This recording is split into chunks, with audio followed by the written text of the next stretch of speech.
September 11th, 2007, my 7-year-old son was bullied as being a terrorist.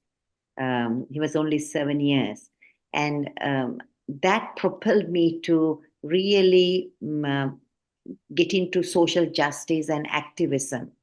And at that time, I reached out to many interfaith organizations, and I made deep friendships with my friend Marsha Novak and several other people in the community.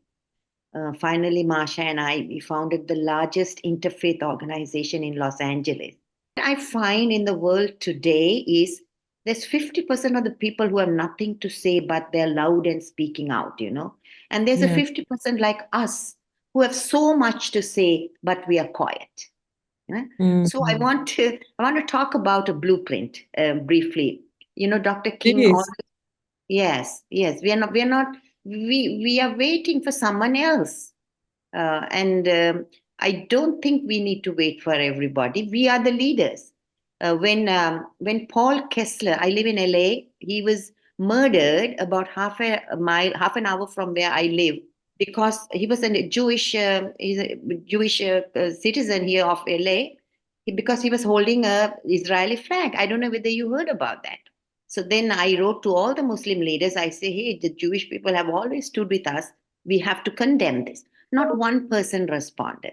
And then I always tell even my audience, we are the leaders we have been waiting for, If we don't take action, nobody else will. Particularly, the times are so challenging, and not every one of us has to march. We can organize, we can write a letter, we can invite 10 people to our home, have coffee, talk about next steps, do a community service project. There's so much to do. So we are a coalition of women. We came together to fight anti-Semitism, hate, and we know there's going to be a lot of bigotry towards the Muslims in moving forward. We are on the block now for the reasons that's well known to the Muslim community, So I always say anti-Semitism has ruined the Muslims, and not so much the Jews, because they are doing the thing. And everybody I know of have never expressed any hatred towards Muslims, So I think in some sense you are very rich, in that I met so many young people in Israel. Not one person had anything hateful to say. So I think that's a remarkable point of celebration.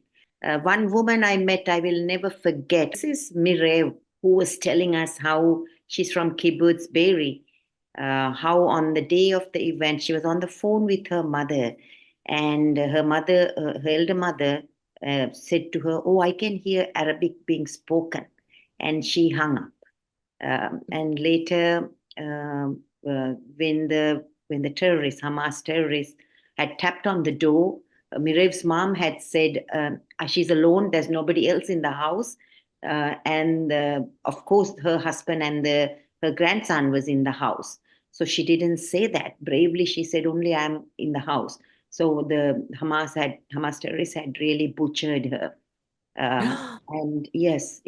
And a few doors next, her sister her sister's son was killed, and the other son was taken as hostage, and that son also died. Now, here's this woman, Mirev, who stands so tall and compassionate, and she says that Hamas had, in fact, taken the phone of her mother, and they called her. That's how they knew. And they said to her, the old woman lied, we are coming for you, So that was the level of brutality. And of course, even at that point, this was in December when I met her after October 7th, she said she was able to say, not all Palestinians are Hamas. So I thought that was very, very compassionate of her to be able to discern that.